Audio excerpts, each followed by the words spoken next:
Hi guys, நான் உங்கள் Sujan SK சமையல் வீடியோ. நம்ம இன்றைக்கி என்ன சமைக்க போகிறோம் அப்படின்னா, வீட்டிலே நல்லா சுவையான பூந்தி லட்டு செய்வது எப்படின்னு பார்ப்போமா? வாங்க போவோம். முதல்ல 2 கப்பு கடலை மாவு எடுத்துப்போம்.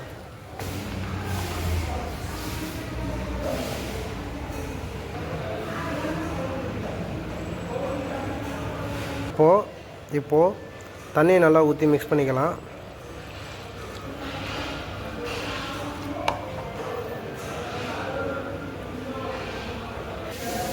முதல்ல நல்லா கெட்டியாக இருக்கும் போது கட்டியெல்லாம் உடச்சி விட்டுக்கலாம். என்கிட்ட மிக்ஸ் பண்ணுற மிஷினும் இல்லை. உங்கள்கிட்ட இருந்ததுன்னா மிஷினை பயன்படுத்திங்க, இல்லை அப்படின்னா நம்ம கையில் மிக்ஸ் பண்ணிக்கலாம். நல்லா கெட்டி இல்லாத இதுமாரி நல்லா மிக்ஸ் பண்ணிக்கணும். அதுக்கப்புறம் இன்னும் கொஞ்சம் தண்ணி சேர்த்து கெட்டியாகவும் இல்லாத தண்ணியாட்டமும் இல்லாத தடத்தடனா எடுத்துக்கலாம்.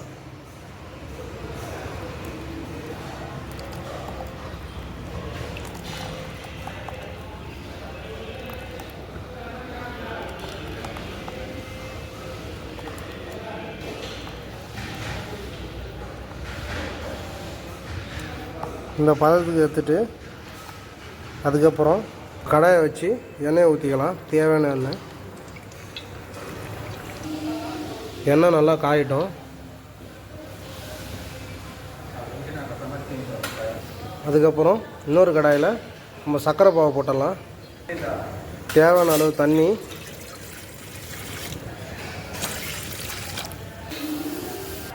தேவையான அளவு சர்க்கரை. நம்ம கடலை மாவு 2 கப்பு போட்டோம், அதேமாதிரி சர்க்கரையை 2 கப்பு போடுவோம். அளந்து போட்டிங்கன்னா சுகர் கொஞ்சம் கரெக்டாக வரும்.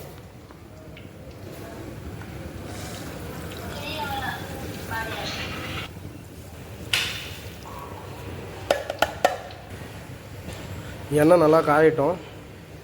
அதுக்கப்புறமா நம்ம மிக்ஸ் பண்ணி வச்சுருக்கிற கடலை மாவு ஊற்றலாம். நல்லா எண்ணெய் காஞ்சிடுச்சு.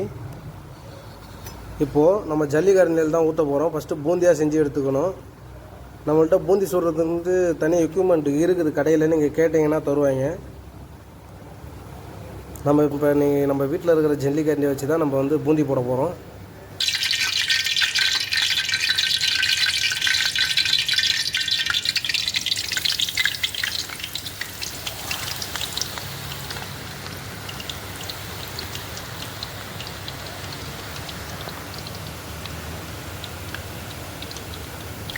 இப்போ கரண்டி வச்சு நல்லா பிரித்து விட்டுப்போம்.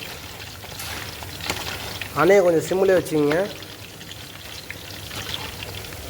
இது நல்லா மொறுமொறுன்னு எடுத்துடக்கூடாது.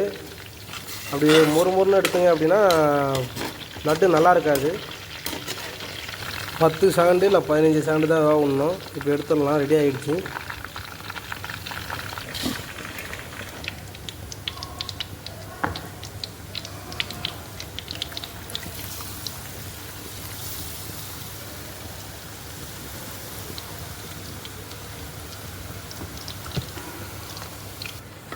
நம்ம கொதிய வச்ச சர்க்கரை பாவு ரெடி ஆகிடுச்சான்னு பார்ப்போமா? கையை தொட்டு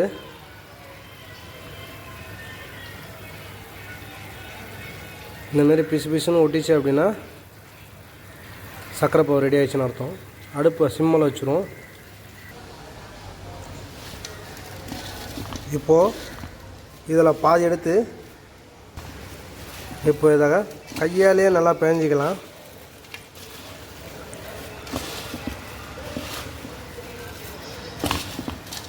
இந்த கட்டியெல்லாம் உடச்சி விட்ருவோம்.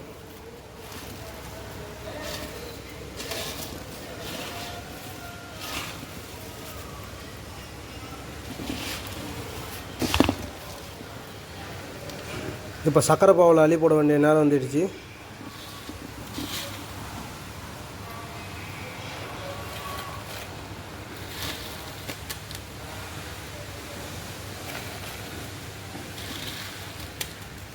கரண்டியை போட்டு நல்லா கிண்டுவோம்.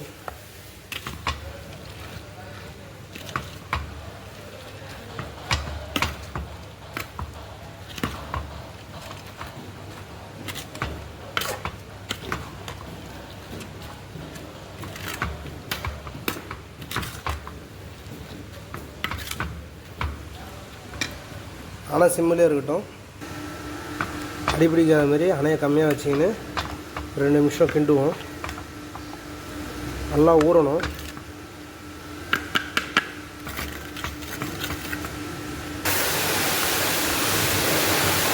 நல்ல கெட்டியான பதத்துக்கு வந்துச்சு.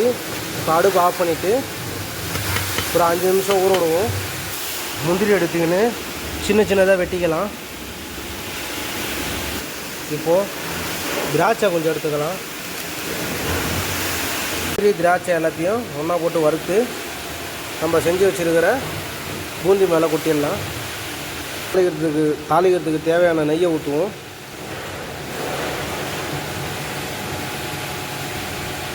நெய் நல்லா காஞ்ச உடனே நம்ம கட் பண்ணி வச்சுருக்கிறத போட்டுடலாம்.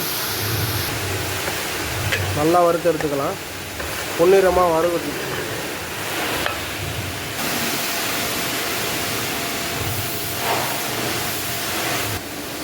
நல்லா ஆறட்டும்.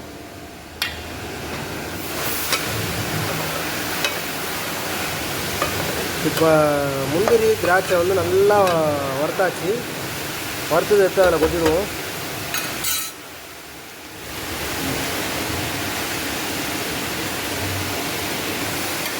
இப்போ ரெண்டுத்தையும் ஒன்றா மிக்ஸ் பண்ணுறோம் நல்லா.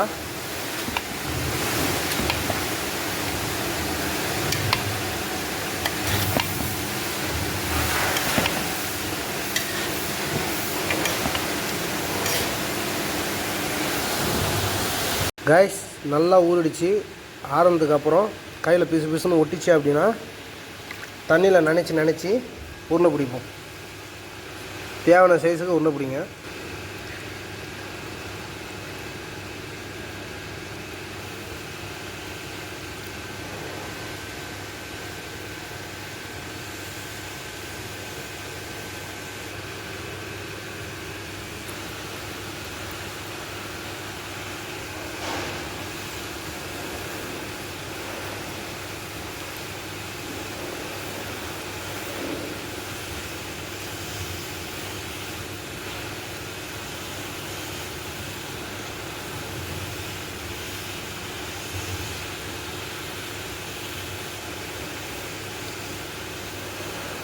ஓகே காய்ஸ், பாய்.